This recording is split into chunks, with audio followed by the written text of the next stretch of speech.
Irmão, nós falamos no domingo que passou uma mensagem muito importante, em cima da qual nós dissemos que haveríamos de erguer o nosso ministério para multiplicarmos pessoas para o Senhor.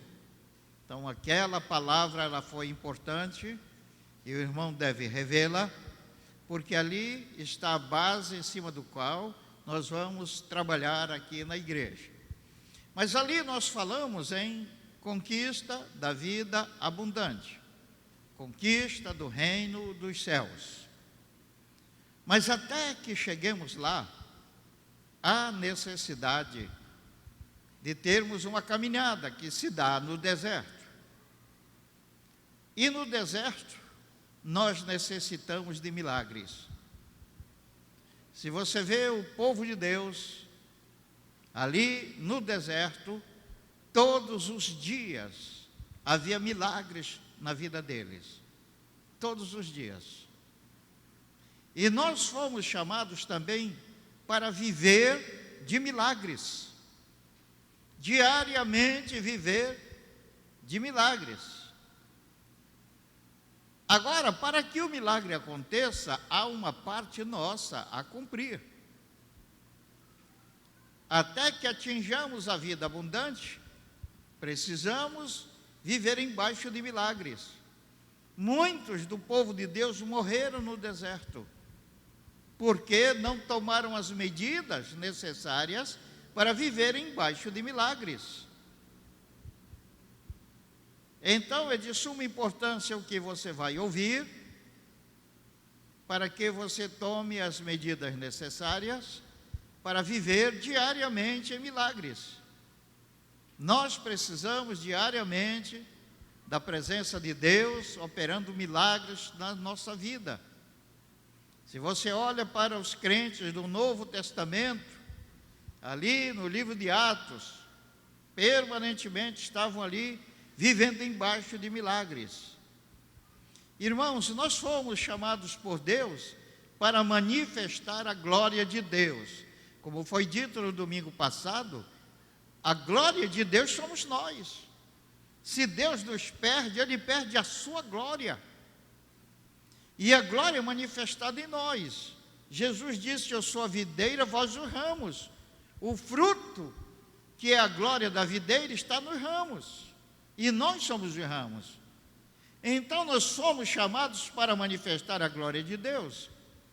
E a glória de Deus, conforme também foi ensinado semana passada, é ser imagem e semelhança de Deus e ter domínio sobre todas as obras das mãos de Deus. Quando nós manifestamos a imagem e semelhança de Deus e manifestamos o domínio sobre todas as obras da mão de Deus, conforme diz ali Gênesis 1, 26, conforme diz o Salmo número 8, versículos 4 a 6, que nós vimos na semana passada, quando nós manifestando a glória de Deus. O homem perdeu essa glória ainda no paraíso, devido ao pecado de nossos primeiros pais, Adão e Eva. E Deus não iria perder a sua glória por um maligno. Por isso Deus não poderia cruzar os braços e nos deixar assim. E o que Ele fez?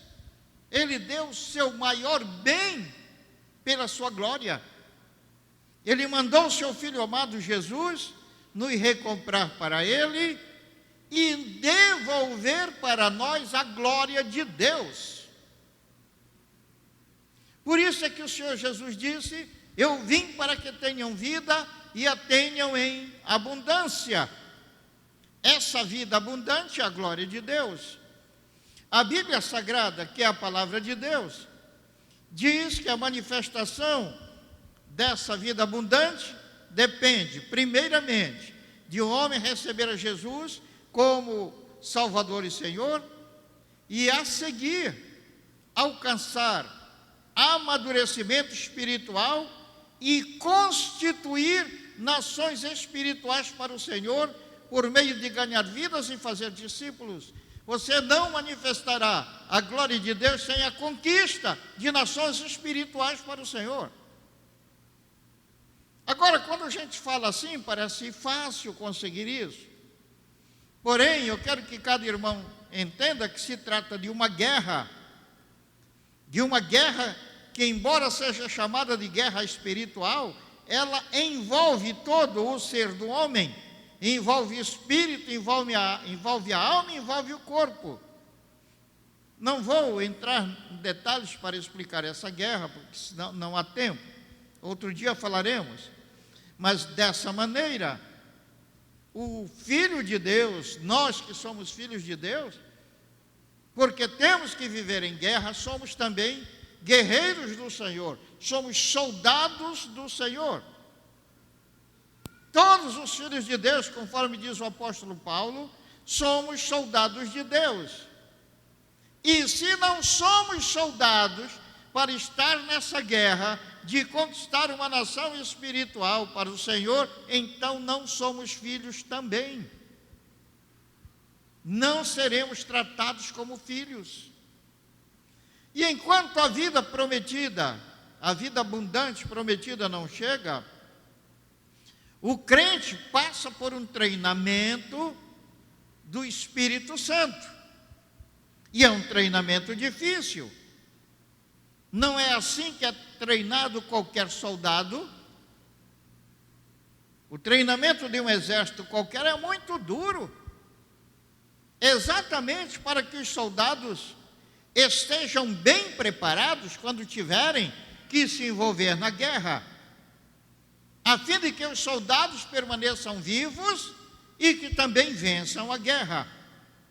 Sem treinamento adequado, um exército será presa fácil nas mãos do seu inimigo. Por isso, o cristão é disciplinado, é treinado pelo Espírito Santo e é treinado no discipulado. O Espírito Santo nos treina. Você vê que o Espírito de Deus levou o povo de Israel por um deserto, até chegar na terra prometida.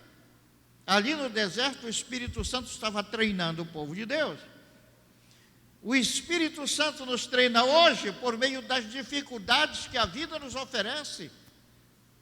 Não pense que você entrou em dificuldades porque foi azar seu. Foi o Espírito Santo que levou por lá. Ele te levou pelo meio das dificuldades para te treinar, irmão. É o Espírito Santo, então, que faz isso, assim como a nuvem, que é o símbolo do Espírito Santo, conduziu o povo de Israel por um deserto. A nuvem era um tipo do Espírito Santo. Como os problemas da vida, irmãos, são muito sérios, e vez por outra, muito acima da nossa capacidade de resolver esses problemas, então nós precisamos de milagres de vez em quando. Todos os dias. São problemas no lar, problemas de relacionamento com o cônjuge, com os filhos, com os pais, problemas de saúde, alguns muito sérios, problemas financeiros, problemas de todo tipo. Problema é o que não falta.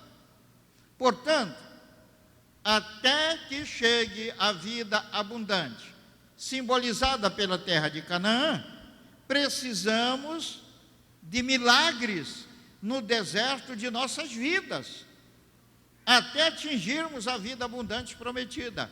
Amém? Está entendido isso, irmão? Neste preciso instante, muitos de nós estamos necessitados de muitos milagres para vencer as dificuldades. Nosso líder nessa guerra e nessa caminhada é o Espírito Santo. É o ministério dele. Além da liderança do Espírito Santo, Deus, para facilitar a nossa vida também, levanta um líder humano para conduzir o povo. Levanta um líder humano.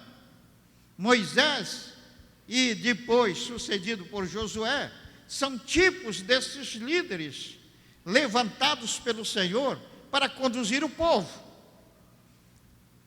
libertando o povo do mundo, como eles libertaram do Egito, e conduzindo o povo até a vida abundante, como eles conduziram até Canaã e tomaram Canaã. Josué tomou Canaã. O período em que o povo de Israel passou no deserto até chegar à terra prometida, foi vivido em um deserto que o livro de Deuteronômio chama de terrível deserto. E ali havia carência de tudo. Não havia alimento, não havia água, não havia lugar, supermercado, qualquer coisa em que eles pudessem se abastecer, não havia. De modo que no deserto, o povo de Israel dependia de milagres todos os dias. Milagres para ter alimento, milagres para ter água, milagres para ter as suas roupas conservadas. Deus providenciou milagres fantásticos.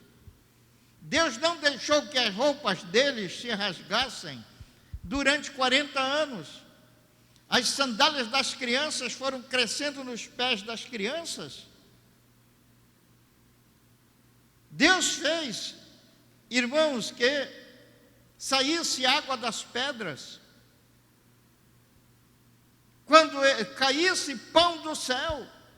E quando eles já estavam um pouco chateados do pão do céu, Deus fez vir carne em abundância. Trouxe codornas em abundância. E muitos depois, atacados por serpentes abrasadoras, e muitos morreram, mas Deus então ali começou a operar milagres através de Moisés, que foram salvos das serpentes abrasadoras. Se você olhar na Bíblia, foi o período em que mais houve milagres no meio do povo de Israel.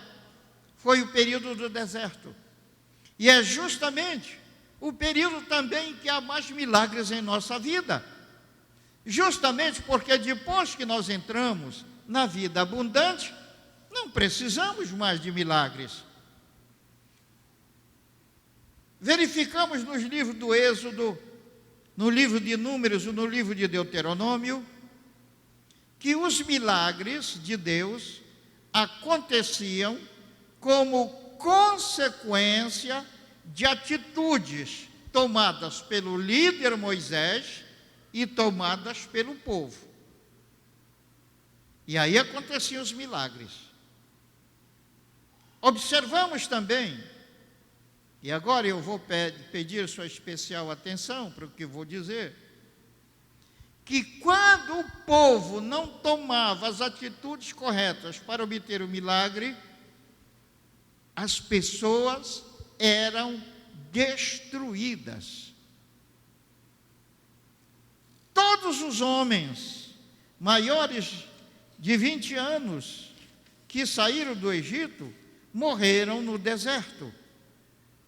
Todos, exceto Josué e Calebe, todos os maiores morreram devido a atitudes erradas. A maioria do povo da igreja, povo de Deus agora do Novo Testamento, também morre no deserto e não na vida abundante. Porque a vida abundante não é lá no céu, depois da morte, aqui mesmo. De modo que enquanto não chegamos a Canaã, enquanto não chegamos à vida abundante prometida pelo Senhor, precisamos aprender como andar em milagres, porque precisamos desses milagres todos os dias, é a fim de que também não sejamos destruídos. Precisamos disso, desses milagres, até atingir a vida abundante. A intenção de Deus, quando tirou o seu povo do Egito, nunca foi a de matar o seu povo no deserto. Deus nunca teve esse desejo ou essa intenção. Assim como não é intenção de Deus que quando Ele nos tira do mundo, a gente morra na pobreza, a gente morra de doenças antes do tempo. Nunca foi a intenção de Deus. A intenção de Deus não foi essa. Aliás, Deus providenciou para nós tudo na cruz do Calvário. Deus levou o seu povo pelo deserto para o povo entender que eles não precisavam de nada, eles só precisavam de Deus. Que se eles confiassem em Deus, Deus lhes daria tudo, mesmo estando no deserto. Todos os cristãos verdadeiros, ao morrerem, vão para o céu. Mas os que alcançam a vida abundante, que é a vontade de Deus para cada um de nós, têm sido muito poucos. Poucos mesmos. O que é que nos falta? Falta nós aprendermos a viver em milagres até chegar à vida abundante e aprender a vencer as dificuldades para não sermos destruídos por elas. Nesta noite você vai ouvir princípios que devem ser seguidos para você alcançar uma vida abundante, uma vida de vitória, de poder aqui na terra. A vida abundante, ela é consequência de nosso crescimento espiritual até atingirmos a maturidade cristã e conquistarmos nações espirituais para o Senhor. Ela é uma consequência disso. Você não vai atingir a vida abundante enquanto não conquistar nações espirituais para o Senhor. Abra sua Bíblia em Provérbios, capítulo 14, versículo 28. Vimos este versículo na semana passada e vamos ver de novo. Diz assim: na multidão do povo está a glória do rei, mas na falta de povo a ruína de príncipe. Aqui, irmãos, não está falando de reis do mundo ou de príncipes do mundo. Porque no mundo, até os príncipes são cheios da grana, eles não andam em ruína. Veja os príncipes da Inglaterra, se algum deles está em ruína. Então não está falando de príncipes e de reis do mundo. A ruína deles é moral. A ruína deles é morrer antes do tempo. São os casamentos arrebentados. É uma vida sem paz, sem alegria. Mas aqui está falando de uma vida aqui de príncipes do povo de Deus e de reis do povo de Deus. Até que você chegue a 1000 salvos nas suas células, nos seus grupos de discípulos, você é um príncipe, você é uma princesa. Um príncipe ou princesa é alguém que está destinado a reinar, a ser rei. E então, quando você alcança 1000, segundo Isaías capítulo 60, versículo 22, você conquista uma nação espiritual, e uma nação era governada nos tempos bíblicos por um rei. Por um rei. Então você, no mundo espiritual, você começa o seu reinado. Mas veja que depende da conquista de uma nação espiritual. Como já dissemos, o deserto é nosso treinamento para desenvolvermos a vida espiritual e para conquistar, por meio da guerra espiritual, a vida abundante. O nosso treinamento começa sempre com um problema. Você está cheio de problemas? Você está sendo treinado pelo Espírito Santo. Ah, meu Deus, como é que eu faço? Poxa, essa vida tão difícil e tal. Deus está te treinando. nosso treinamento para desenvolver vida espiritual e sermos conquistadores começa com um problema. Somos treinados para crescer espiritualmente, visando conquistar nações espirituais, visando entrar na vida abundante e conquistar a vida abundante. Foi o que aconteceu com o povo de Deus que saiu do Egito até que conquistou Canaã. Irmão, quem quer subir? Quantos aqui querem crescer? Quantos querem subir na vida? Amém? Quem quer subir tem que escalar degraus. E escalar degraus exige esforço. Aí você diz, mas não tem esforço. Olha, eu subo uma escadinha dessa, não é esforço. Não, mas se forem 100 degraus, e se forem 200, e você tem que subir da terra para conquistar o reino dos céus. Lembra da visão da escada que Jacó teve? Então, exige esforço. Você quer crescer espiritualmente? Você tem que escalar degraus para subir. E isso custa esforço e perseverança, porque a escada vai da terra ao céu.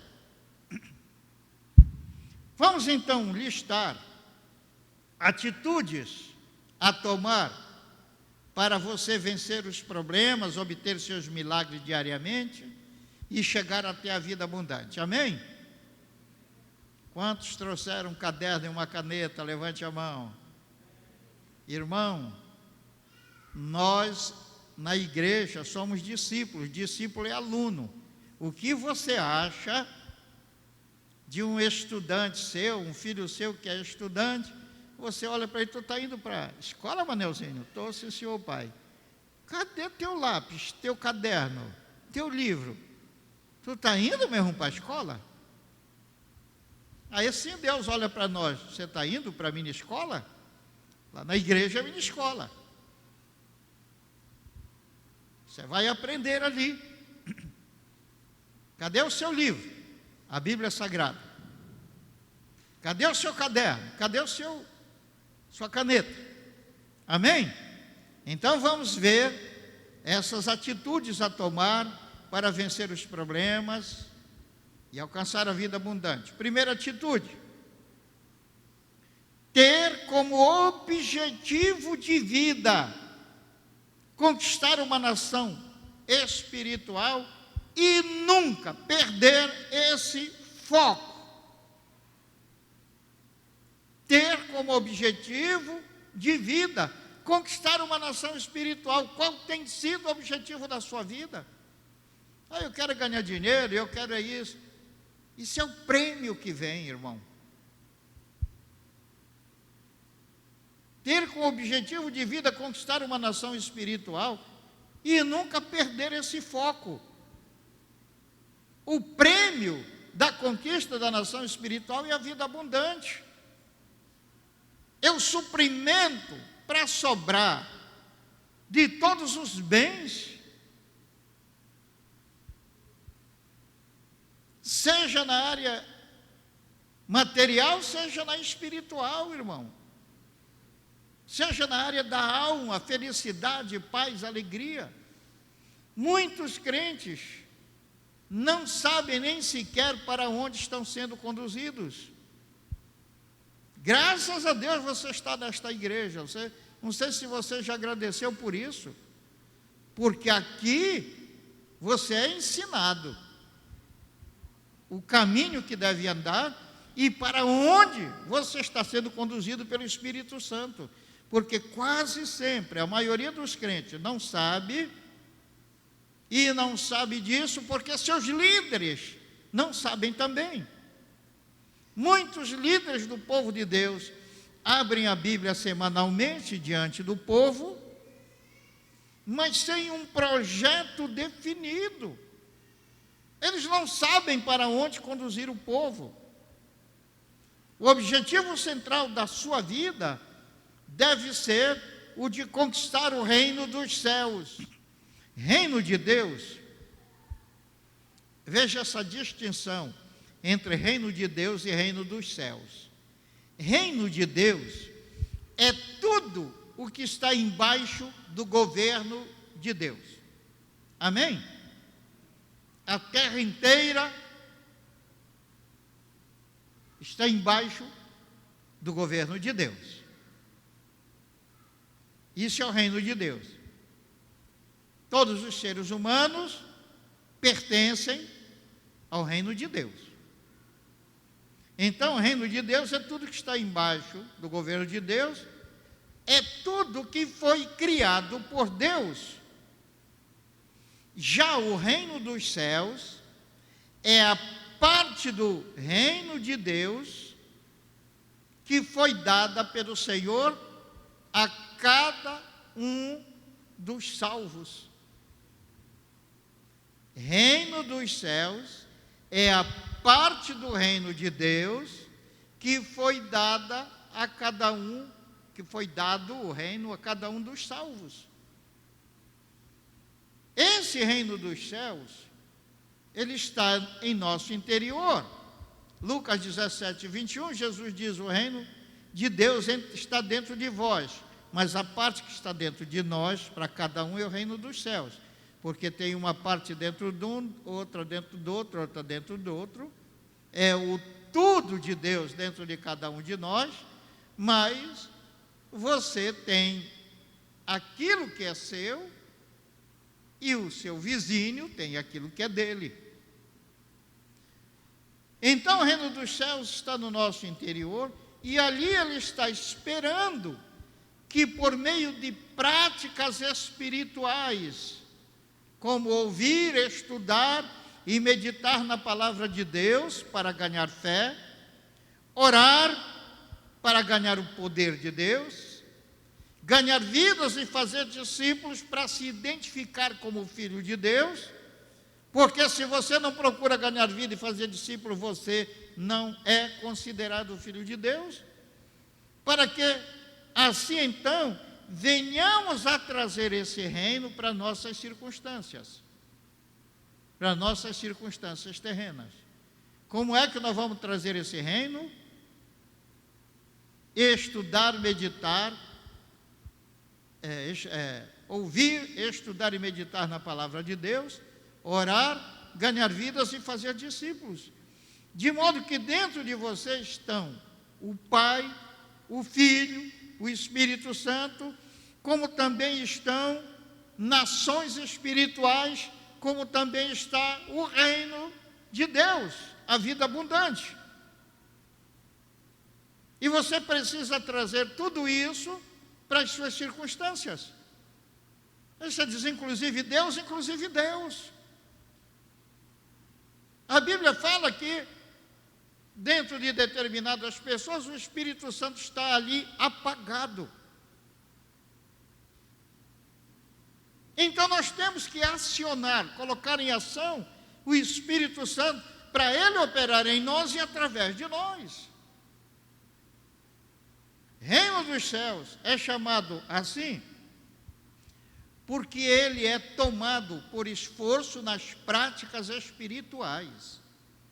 Essas práticas que eu citei, a palavra de Deus, a oração, ganhar vidas e fazer discípulos, são práticas espirituais. E por isso, são práticas do reino dos céus. Céus é o mundo espiritual. Céus, no caso dessa expressão, reino dos céus, é o mundo espiritual. Todo o nosso viver tem que ser direcionado para a tomada do reino dos céus, através dessas práticas espirituais que eu citei. E então, quando você toma o reino dos céus, você manifesta aqui na terra a glória de Deus. A tomada do reino dos céus leva você a manifestar a glória de Deus. Você, meu irmão, minha irmã, você está correndo, acima de tudo, atrás do quê? O que é que te move? A maioria dos cristãos corre atrás das bênçãos de Deus. Lamento lhe informar, é uma corrida em vão. Porque as bênçãos são o prêmio da conquista do reino dos céus. São os prêmios. Mas enquanto isso, os milagres vão acontecendo. Mas o primeiro item é você ter como objetivo de vida a conquista do reino dos céus e atrás de manter esse foco. Precisamos então correr atrás do reino dos céus e a bênção vem por acréscimo. Buscai acima de tudo o reino de Deus e tudo mais vos será acrescentado. Esse tudo mais são as bênçãos. Não diz para nós corrermos primeiramente atrás das bênçãos, que então vamos alcançá-las. Não, diz corre atrás do reino de Deus, do governo de Deus sobre a tua vida, e então tu vais compartilhar desse governo e ainda vem os acréscimos. Como nós corremos atrás do reino dos céus, buscando a semelhança com Jesus no caráter. Tenho repetido isso e vou repetir toda vez. Como? Através da palavra de Deus e da oração, e buscando trazer todos os demais homens a essa mesma semelhança, por meio de ganhá-los para Cristo e discipulá-los. Esse deve ser o foco da nossa vida. Era esse o foco da vida de Abraão. Ele era Abraão, o pai exaltado. Ele queria ser pai de nação de qualquer maneira. E como ele queria disso, em primeiro lugar na sua vida, Deus lhe deu. É isso que você quer acima de tudo? Deus vai te dar. Deus vai te dar vida abundante. Ah, mas não é isso? Então não espere vida abundante e você corre o risco de morrer no deserto.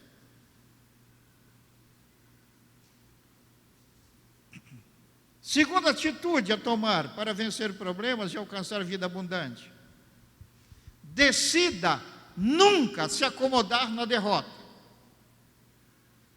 Não vá decidir na hora que o problema aparecer, decida agora. O que quer que me aconteça, eu não vou desistir nunca.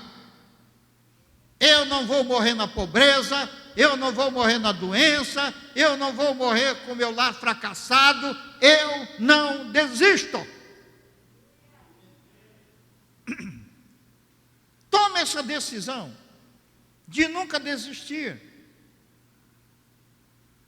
Você sabe, irmão, que até os dias de hoje existem judeus morando no Iraque. O Iraque é a antiga Babilônia. Judeus que foram para lá, cerca de 500 e poucos anos antes de Cristo, foram levados por Nabucodonosor. E esses judeus, naturalmente, foram tendo filhos. Depois de 70 anos, eles voltaram para Israel, mas houve alguns que não quiseram voltar. Tinham se acostumado na escravidão e vivem lá até hoje. Até hoje. Assim há muitos irmãos da igreja que se acomodaram no cativeiro da pobreza e do fracasso e não pensam em deixar esse tipo de vida. Só lutam para ter ali o pão de cada dia. Irmão, tome essa decisão hoje. Decida que você não vai se acomodar na derrota. Quantos tomam essa decisão agora? Digam glória a Deus. Aleluia.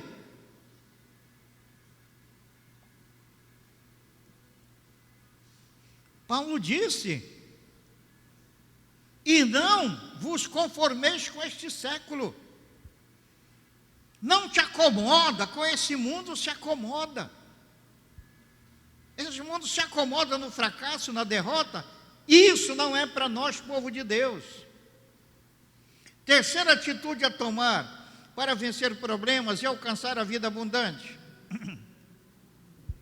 entender que os problemas que nos acontecem não vêm para nos destruir, mas para nos dar crescimento espiritual.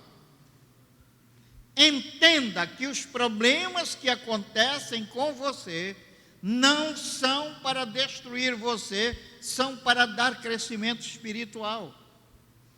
Quem é que conduzia o povo de Deus no deserto? A nuvem, não é? A nuvem se movia, eles então tocavam 2 trombetas de prata.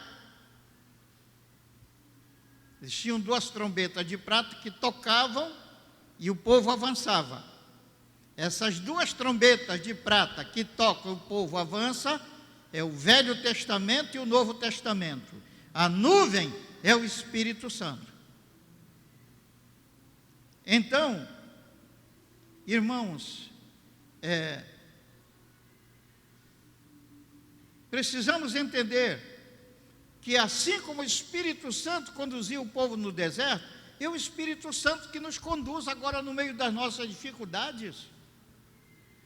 E Ele está fazendo isso para nos dar crescimento espiritual e não para nos destruir. É o Espírito Santo que nos leva, por meio das dificuldades da vida, para nós entendermos uma coisa: que nós não somos os nossos próprios provedores, o nosso provedor é o Senhor. É nele que nós devemos esperar e confiar. Mas nós temos o hábito de confiar no nosso emprego, de confiar no dinheiro que temos no bolso, de confiar em nós mesmos. Maldito o homem que confia em si mesmo, que confia no homem, faz da carne mortal o seu braço e abandona o Senhor. Será como arbusto solitário no deserto, que morará em terras inabitáveis e salgadas, e não verá quando vier o bem, nem vê quando vem o bem. Precisamos esperar a provisão de Deus. Por isso, irmão, chegou o problema, pense: isto não vem para me destruir, isso vem para me dar crescimento. E aí você encara para vencer, porque o crescimento vem por meio da sua vitória e da sua forma de encarar o problema. Ouça isto aqui, preste atenção. Nada pode acontecer a você, exceto aquilo que é real nas profundezas do seu coração. O que está nas suas circunstâncias é o que você está crendo aqui dentro. Só o que é real nas profundezas do coração é o que lhe acontece. Não está na hora de a gente mudar de cabeça, de mudar de mente?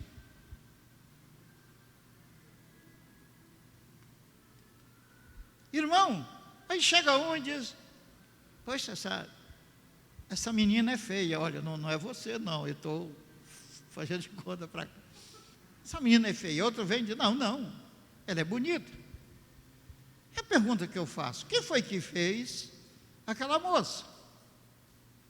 Foi Deus ou foi o diabo? Foi o Senhor, não foi? O Senhor faz alguma coisa feia, irmão? Não faz.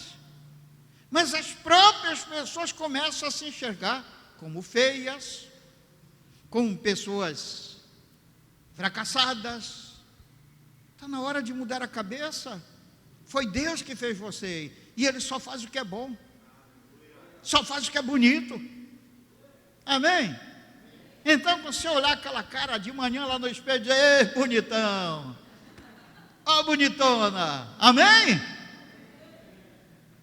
E aí o que acontece? Como o homem imagina em sua alma, assim é.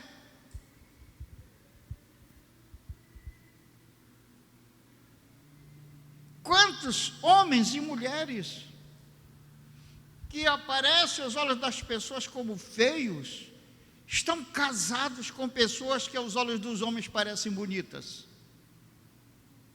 Eu lembro de um amigo do Frank Sinatra, eu esqueci o nome dele, mas rapaz, aquilo aos meus olhos, eu não tinha Deus ainda, eu disse, puxa, esse camarada devia ter nascido bicho, era feio para danar. Aí, quando foi um dia, ele apareceu com a mulher dele, rapaz. Naquela época tinha um programa de piada que dizia, tem mulher que é cega, né? Ou tem homem que é cego, sei lá. Mas é isso. Comece a pensar o melhor de você, irmão. Nada pode acontecer a você, exceto aquilo que é real no seu coração. Perceba isso. Você é um com Deus. Amém? 1 Coríntios 6,17 diz, mas aquele que se une ao Senhor é um espírito com Ele. Quantos aqui se uniram ao Senhor? Diga glória a Deus. Então você é um com Deus. Então você não pode ser fracassado, nem ser feio, nem ser derrotado. Você é um com Deus.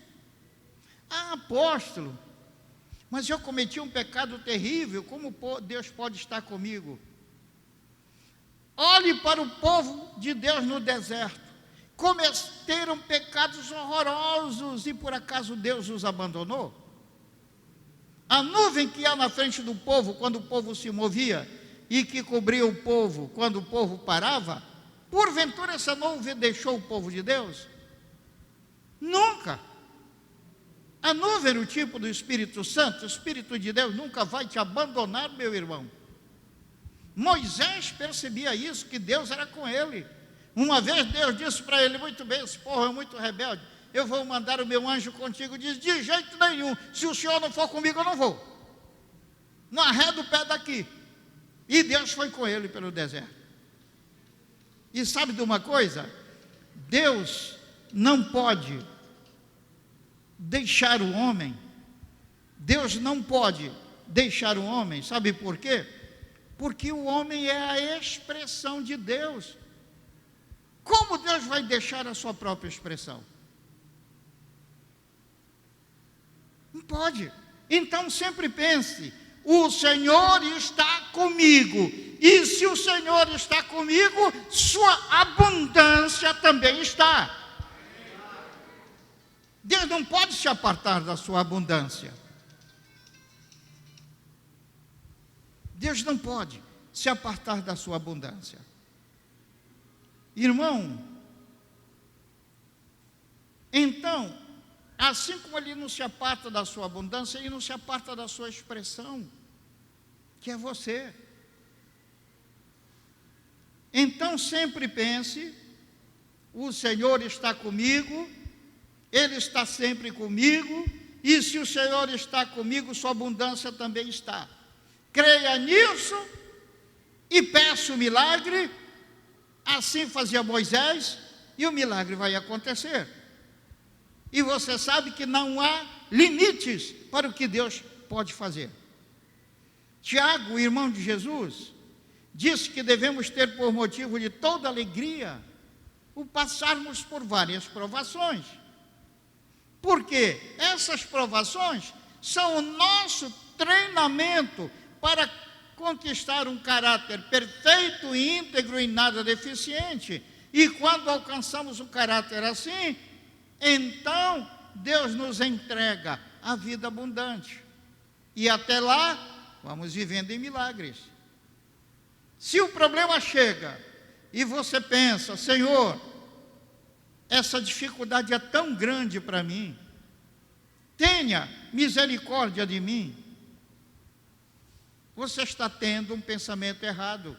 E isso já foi vencido na cruz do Calvário. É esse o pensamento que tem que acompanhar cada um de nós, todos os dias e todo instante. Todos os meus problemas já foram vencidos na cruz do Calvário.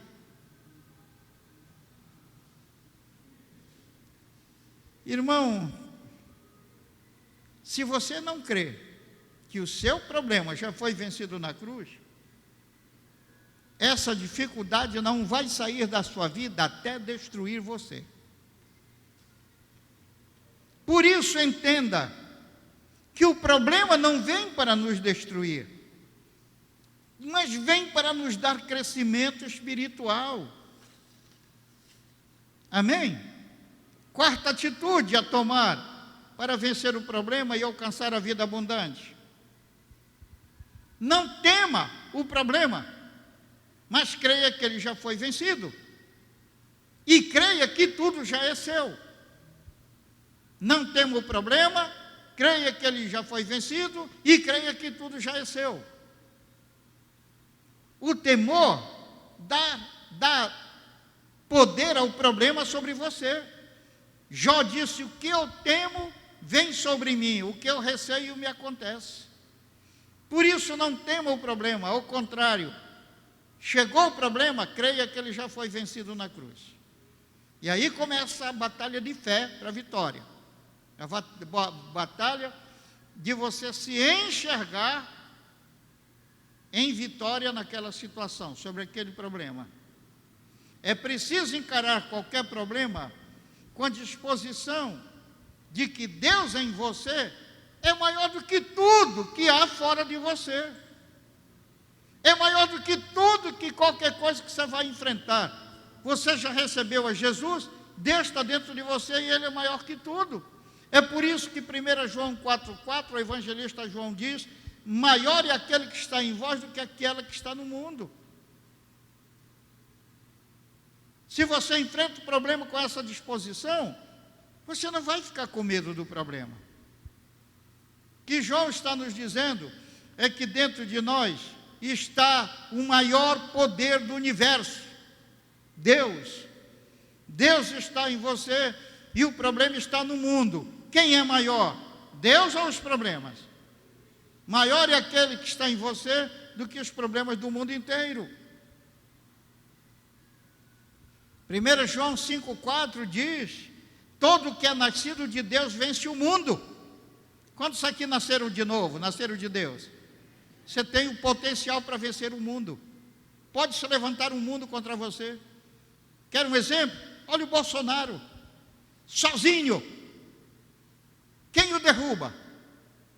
Meio versículo da Bíblia está dando vitória para o Bolsonaro. Meio versículo.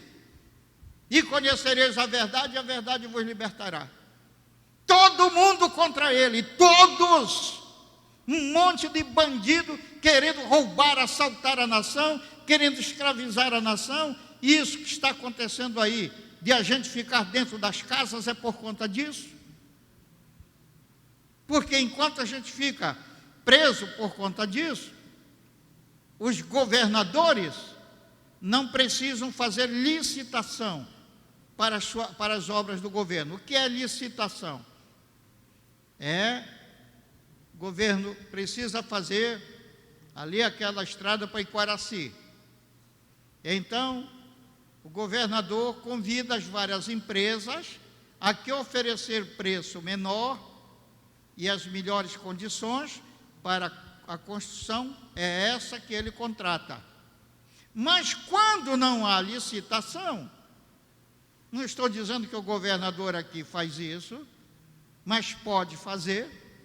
Quando não há licitação, ele chega com o sujeito e diz: olha, com a empresa que ele quer, e diz: vem cá, isto aqui custa 25 milhões. Você vai cobrar 100 milhões, eu te dou uns 30 e 60 e 70 fica para mim.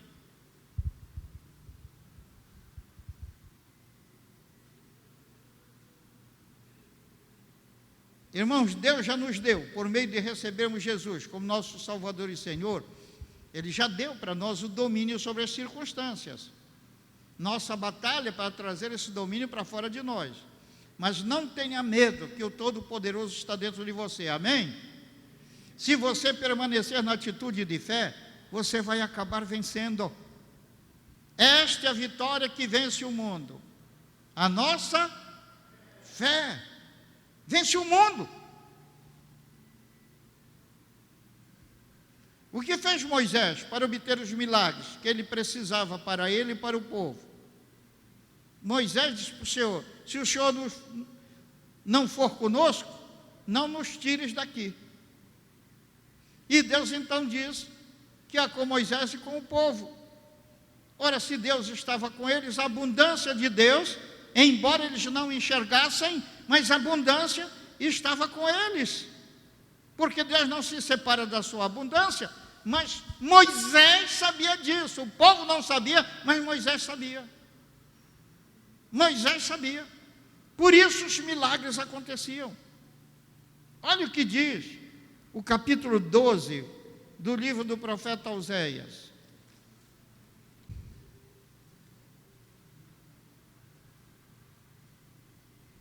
Versículo 13.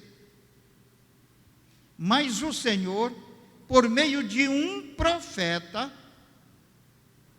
que foi Moisés, fez subir a Israel do Egito, e por um profeta foi Israel guardado. Você está vendo? Moisés sabia dos segredos e aplicava a sua fé. E aí podia vir o Covid e não matava o pessoal lá do grupo dele. E aí o país entrava em crise, mas ninguém do grupo dele ficava desempregado. Por meio de um profeta. Bastava aparecer a dificuldade, Moisés manifestava a sua fé, que Deus e a sua abundância estavam com ele. Então ele pedia a Deus a solução. Faz surgir a solução agora, Senhor, ela está aí contigo. Se dava mais ou menos aqui, assim, Moisés pensava: Deus está aqui com a sua abundância, e Ele está conosco. Você sabe que na carta aos Hebreus, no capítulo 13, versículo 5, Deus diz: eu nunca, jamais te deixarei, jamais te abandonarei. Deus está conosco. Então, Moisés dizia: Deus está aqui com a sua abundância. Parece que nesse deserto não há nada. Parece que há apenas um vazio de tudo. Mas se Deus está aqui, esse deserto está repleto da abundância de Deus, porque Deus não se separa da sua abundância. Quando você chegar hoje lá na sua casa, diz: a abundância de Deus mora dentro desta casa. Você que já recebeu Jesus, é assim que você pensa na hora da sua dificuldade? Nessa hora você crê que a abundância de Deus está com você, embora você não a veja? Qual é a técnica do milagre? Mateus capítulo 21, versículos 21 e 22. Mateus, capítulo 21, versículos 21 e 22. Jesus, porém, lhe respondeu: em verdade vos digo, que se tiverdes fé, e não duvidardes, não somente fareis o que foi feito à figueira, mas até mesmo se a este monte disserdes: ergue-te, lança-te no mar, tal sucederá. E tudo quanto pedirdes em oração crendo, recebereis. É a técnica do milagre. Sabe o que essas palavras estão nos informando? Que o Senhor já nos supriu de tudo, e agora somente precisamos pedir a Ele que revele o suprimento que já está em nós, o suprimento que necessitamos. Como eu disse certa vez, não é uma questão de fazer algo acontecer, não é uma questão de fazer um milagre acontecer, não. É uma questão de revelar a bênção de Deus que já existe no seu interior. Quantos dizem glória a Deus? Irmãos, as pessoas somente enxergam dificuldades. Jesus só via as possibilidades. As pessoas somente viam as circunstâncias. Jesus somente via a verdade em Deus. As pessoas somente veem as suas imperfeições. O Senhor Jesus somente enxerga o homem perfeito, a bênção perfeita. Por isso, não tema, pelo contrário, creia. Amém? Quinta atitude a tomar para vencer o problema e alcançar a vida abundante. Persevere na fé até vencer completamente o problema. Às vezes a pessoa teve uma vitória pequena, já parou aqui.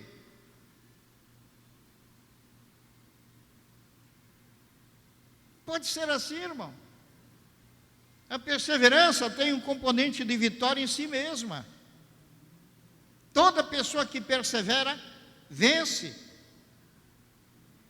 Disse o Senhor Jesus: aquele que perseverar até o fim será salvo. Aquele que perseverar e nunca desistir, acabará por vencer o problema. Era o que Jesus queria dizer. Então precisamos perseverar na fé, até receber o que precisamos. Por que temos que perseverar? Porque às vezes há atitudes erradas em nós que Deus quer corrigir. Enquanto nós oramos, perseverando na fé, atrás da bênção, Deus fala conosco: olha, tem um problema aqui que você precisa consertar. Corrigindo a atitude errada, Deus não tarda em nos dar a vitória. Você vai encontrar isso lá em Hebreus, que Deus não tarda. Ele só fica esperando a gente consertar o que está errado ali. Então, irmão, o pensamento correto que você deve ter na hora do problema não é a luta contra o problema. O pensamento correto não luta contra o problema. Nem fica agoniado, preocupado, ansioso diante do problema. O pensamento correto é uma certeza tranquila de que você pertence a Deus, é guardado por Deus, que sua vitória já foi providenciada na cruz. E aí você descansa. O pensamento correto é a certeza de que Deus já lhe deu em Cristo Jesus o domínio sobre aquela circunstância, sobre aquele problema. Se você tem Jesus, não tenha receio. O poder está em você. Então é necessário perseverar na fé. Não desista nunca. Muitos crentes recebem Jesus e continuam guerreando do mesmo jeito do mundo para conseguir provisão, sem se lembrar de que Jesus é o seu provedor completo. Aplique fé de que tudo já é seu e persevere nessa fé. Isaías 64, versículo 4 diz: porque desde a antiguidade não se ouviu, nem com os ouvidos se percebeu, nem com os olhos se viu, Deus além de ti, que trabalha para aquele que nele espera. Então creia e persevere confiante na fé que você vai receber. Sexta atitude, são 7. Sexta atitude a tomar para vencer o problema e alcançar vida abundante: orar. Você quer Deus com você? Trabalhando com você para a vitória? Então você tem que falar com Ele, tem que pedir para Ele. Porque Ele não vai vir para lhe ajudar se você não pedir. Por isso que em Tiago, capítulo 4, versículo 2, o irmão de Jesus disse: nada tendes porque não pedis. Sem oração, nada feito. Porque você quer Deus com você, tem que meter oração no meio. E não é qualquer oraçãozinha, negligente. No livro de Jeremias, capítulo 29, versículo 13, 14 de Jeremias, Deus fala pela boca do profeta: buscar-me-eis e me achareis, quando me buscardes de todo o vosso coração, serei achado de vós e farei mudar a vossa sorte. Na oração está a solução, irmão. Na oração está a solução. Muita gente pensou que era o mundo que estava acabando, né? Ou então que o diabo estava pipocando aí, né? Ele está amarrado. Irmão, é preciso oração. O Senhor diz que se nós orássemos, Ele nos daria nações por herança e os confins da terra por nossa possessão. Está escrito no Salmo 2. Então, oração. 7ª atitude para vencer o problema e alcançar a vida abundante: recebendo a bênção de testemunho. Por quê? Bom, o Senhor disse que nós seríamos testemunhas dEle. Ele precisa disso. O seu testemunho conquista vidas para Jesus. Quando testemunhamos, mantemos a nossa vida aberta para receber novos milagres. Se Deus vê que eu sou ingrato, Ele diz: eu vou fechar essa torneira aqui. Esse aqui é um ingratão, eu não vou dar para ele. Porque eu dei e disse para ele testemunhar, ele não testemunhou. Ele é ingrato. Fecha a torneira da bênção. Mantenha a torneira da bênção aberta na sua vida, testemunhando. Vou repetir as 7 atitudes para vencer os problemas e alcançar a vida abundante. Primeira, ter como objetivo de vida conquistar uma nação espiritual e nunca perder o foco, sabendo que o prêmio dessa conquista é a vida abundante. Segunda, decida não se acomodar na derrota. Não se acomode na pobreza ou no fracasso. Terceira, entenda que os problemas não nos acontecem, ou melhor, os problemas que nos acontecem não são para nossa destruição, são para nosso crescimento espiritual. Quarto, não tema o problema, mas creia que ele já foi vencido na cruz pelo Senhor e que agora tudo é seu. Quinta atitude, persevere nessa fé até vencer totalmente o problema. Sexta, ore. Sétima, testemunhe para manter sua vida aberta para receber novos milagres. Amém? Irmão, eu vou estar orando por você. É meu dever diante de Deus.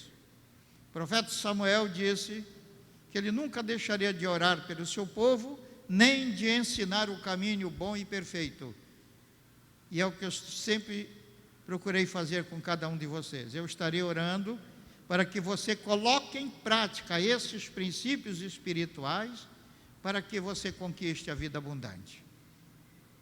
Mas você tem a parte de fazer isso. Estará no vídeo.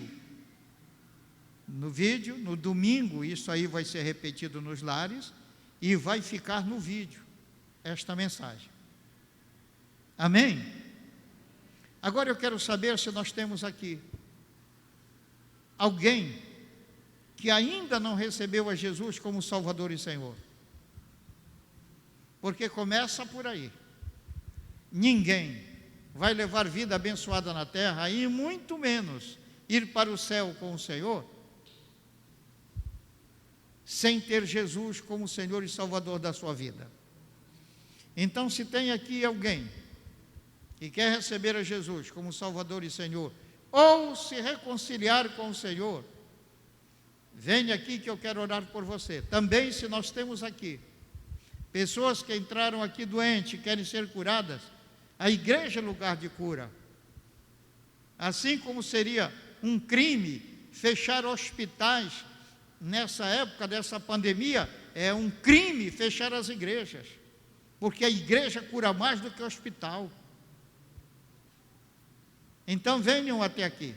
Se temos aí alguém que quer receber a Jesus, ou alguém que quer uma oração para cura, ou uma oração para outra bênção qualquer, venha até aqui, que nós queremos orar por você. Enquanto nós entoamos este cântico, você vem até aqui.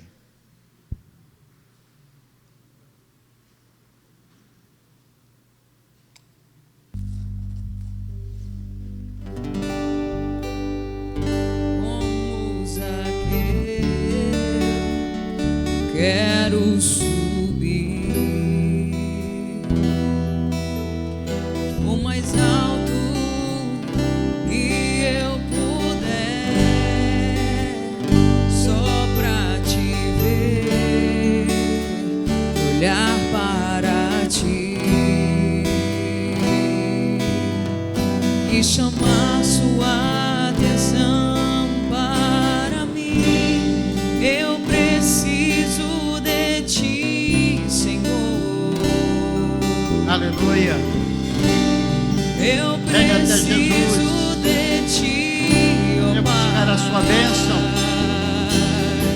Que o templo é lugar de receber bênçãos, Sou pequeno demais.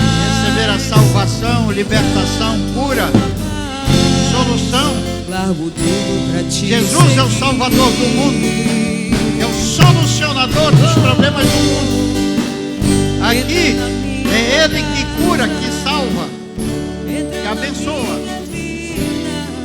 Mexe com minha estrutura, sara todas as feridas, me ensina a ter santidade. Quero amar somente a ti, pois o Senhor é o meu bem. Aleluia. Faz um milagre em mim.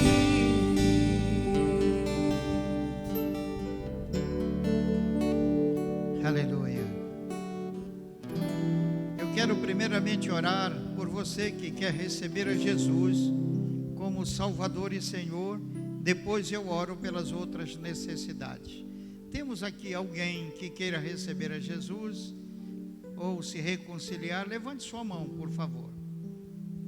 Todos então já são salvos, graças a Deus. Todos, né? Então você que quer uma bênção especial do Senhor, curve a sua cabeça, feche seus olhos. Você não imagina o quanto Deus ama ouvir você falando com Ele. Qual é o pai ou mãe que não gostam de conversar com seus filhos? Um pai que ama ou uma mãe que ama tem grande prazer em falar com seus filhos. Imagine Deus que nos ama com amor infinito, quanto Ele ama ouvir a sua voz. Então é só hora de falar. Você vai falar com Ele, vai pedir para Ele o que você quer, o que você precisa. E fique certo no seu coração de que você está falando com um Pai amorosíssimo, que foi capaz de dar o próprio Filho por você. O que Ele não fará para atender o seu pedido? Então coloque diante do Senhor o seu pedido agora. Fale com Deus, Ele está aqui para atender a sua necessidade. A Bíblia fala que o sacerdote, Deus deu ao sacerdote autoridade para abençoar no nome do Senhor. Então, quando eu disser que você está curado, que você está abençoado com a bênção que você pediu, creia e você receberá, porque eu estarei falando no nome do Senhor, não no meu nome, mas no nome dEle. Pai querido, Pai de amor, aqui estão teus filhos, teus servos, que vieram até aqui, Senhor, porque creem na sua palavra, creem no seu amor, creem na sua misericórdia, creem nos seus cuidados, Pai, para com cada um dos seus. Por isso, Senhor, no teu santo nome, eu repreendo e expulso destas vidas todo espírito de enfermidade, toda doença, todo vírus eu destruo agora, no nome de Jesus. E declaro, meu irmão, declaro, minha irmã, que tu estás curado, estás curada para a honra e glória do nome de Jesus. No santo nome do Senhor, eu te abençoo agora, com a bênção que pediste a Deus. o Senhor te entrega agora. Tão somente crê, meu irmão, minha irmã. Creia e você verá a glória de Deus. Eu te abençoo no nome que está acima de todos os nomes, no nome de nosso Senhor Jesus Cristo. Amém, amém. Glória a Deus. Aleluia. Glórias a Jesus. Vamos agradecer a Deus. Diga assim comigo: Pai Santo, eu agradeço porque recebi a bênção que eu pedi. Estou feliz, estou em paz e te agradeço no nome de Jesus. Amém. Aleluia. Glória a Deus. Glorioso és tu, meu Deus. Obrigado. Que seja este mês um mês de conquistas, de sucesso na vida do teu povo. Levante sua mão para a bênção final. Em nome do Senhor Jesus Cristo, eu te abençoo, meu irmão, minha irmã, com a paz de Cristo, a paz que excede todo entendimento. Vá em paz, porque o Rei da Glória é contigo agora e para sempre. Em nome de Jesus. Amém.